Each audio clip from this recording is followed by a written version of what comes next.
At the beginning of Trolls 2, the world tour, Poppy is queen now, which is very exciting. So she's in a kind of leadership role, and she's like kind of discovering who she is as a leader. And she finds out that there are all these other kinds of trolls in the world, and they have all these different styles of music that they have their kind of worldview based on. And she finds out that there's another queen who wants to take over all the trolls and have the only music in the troll universe be rock music. And Poppy and Branch have to kind of go on this really fun adventure and meet all these different kinds of trolls to save all the music, obviously. She's on kind of a personal journey to make sure that she's a good leader and that she listens.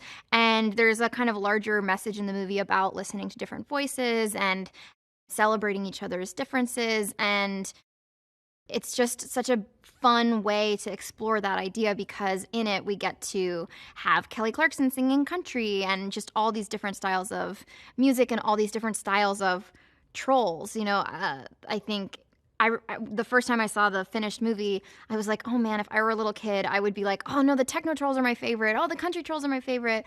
Because they've just done such an amazing job designing all these different characters. Queen Barb, who's played by Rachel Bloom, who is so funny in this movie, she represents rock music, and the rock trolls want to take over the world and make everybody hard rockers. And I think it was really like, again, that choice was just the funniest choice and like helped the story the most, because obviously it's kind of like a perfect genre of music to be these like tiny villainous trolls. And there's a lot of really good rock music sequences in the movie. But it's pretty great to have, Rachel and Ozzy Osbourne, like really leaning into the comic elements of being like the baddies in this movie. We get a little bit of vulnerable Branch in this one, because he wants to, say that he feels more than friends with Poppy, and he just doesn't have the courage to really say it. So it's really sweet to see them evolving and, trying to talk about their feelings. She's very loyal and she's tough, that like this leader, this, kind of pretty pink princess is really optimistic about people, really loves everything, but also is just smart and tough. And like being able to have those little moments of like growl in her vocalization is really fun.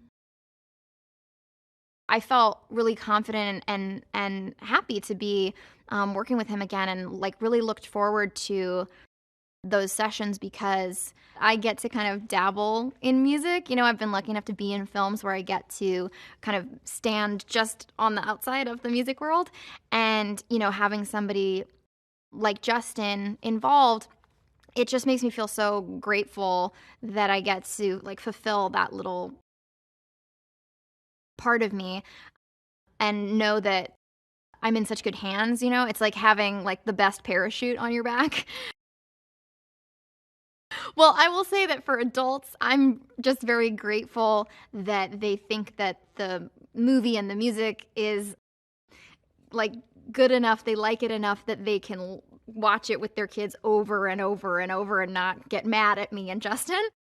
So very grateful to you, Justin, for making the music good. Because that was something that he said when we were working on the first one. He was like, I just want to make sure that parents are happy to listen to this music. Audiences can expect, the same kind of signature positivity and colorful kind of visual feast of the first movie. And then, just a lot more music, a lot more characters. It really is this sweet kind of discovery of all these different genres that of course we all know about, but to like really get to see them on display through the lens of the Trolls world is really fun.